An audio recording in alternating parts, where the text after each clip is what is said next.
Olá, me chamo Jean Marcos da Silveira e curso a segunda fase de Engenharia de Produção da UNESC. Juntamente com meus colegas Isadora Garcia e Michael de Mello Sherman, viemos explicar sobre a análise de dados do Covid-19, colocando em prática todo o conteúdo visto em sala, utilizando o Google Planilhas como editor oficial, pois possibilita a formatação simultânea dos alunos. Para a realização do trabalho, foi elaborado 2 gráficos que serão apresentados em sequência, detalhando como foi obtido cada um deles. Os professores deram para nós uma tabela em texto com todos os dados para serem convertidos em planilha, em documentos XLS, para conseguirmos obter gráficos a partir dele. O primeiro gráfico foi gerado baseando-se na tabela de positivos e isolados por tempo. No eixo horizontal, há os valores de data. Já no eixo vertical, temos 2 conjuntos de informações, sendo um de positivos e outro de isolados. Apesar da tabela conter todas as datas e valores, na passagem para o gráfico, a impressão é que houve a supressão de dados. Porém, um valor não estar escrito não significa que ele não está contido. Desse modo, foram colocados datas e valores de referência para análise.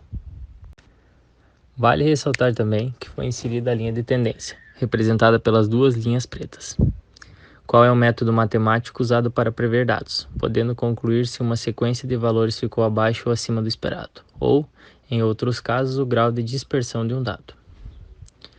Durante praticamente todo o mês 4 e a metade inicial do mês 5, os casos ficaram bem abaixo da linha de tendência. No entanto, os dados em vermelho seguiram um maior padrão de referência, tanto que a moda e a mediana ficaram em 5, concluindo que os dados são sim menos dispersos. Além disso, foram utilizados os cálculos de média, moda e mediana. Esses recursos estatísticos são de grande relevância, pois podem trazer informações valiosas ao longo da análise. Por exemplo, nesse contexto, saber a média de isolados ou positivos durante o intervalo pode ser significativo, em algum caso que alguma pessoa peça se a quantidade de positivos e isolados de um dia é abaixo ou acima da média. Isso poderia ser facilmente respondido com a informação da média, de modo contrário se a pessoa tivesse apenas a tabela bruta para responder. É visível que a linha de tendência tem uma dispersão maior em relação aos positivados, sendo esses altos e baixos isolados entendido devido ao fato de que quando uma pessoa tinha algum sintoma e era isolado, todas as pessoas que tiveram contato deveriam ficar isoladas.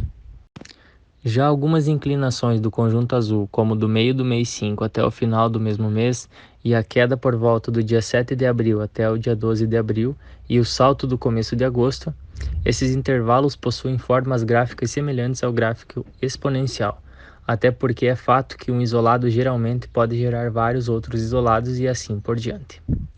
Acerca do grupo de positivados, há uma maior estabilidade e proximidade da linha de tendência, e o período de maior número de positivados coincide também com o maior número de isolados, pois esses conjuntos são sim dependentes. Com relação ao segundo gráfico, no eixo horizontal foi copiado os valores de data, fazendo a mesma supressão do gráfico passado e pelos mesmos motivos. No eixo vertical, foi selecionado arbitrariamente algumas escolas disponíveis na tabela bruta e transferida para a tabela atual. Então, nesse esquema foi escolhido somente os casos positivos de cada escola por dia. Desse modo, é possível ter uma comparação entre cada instituição de ensino.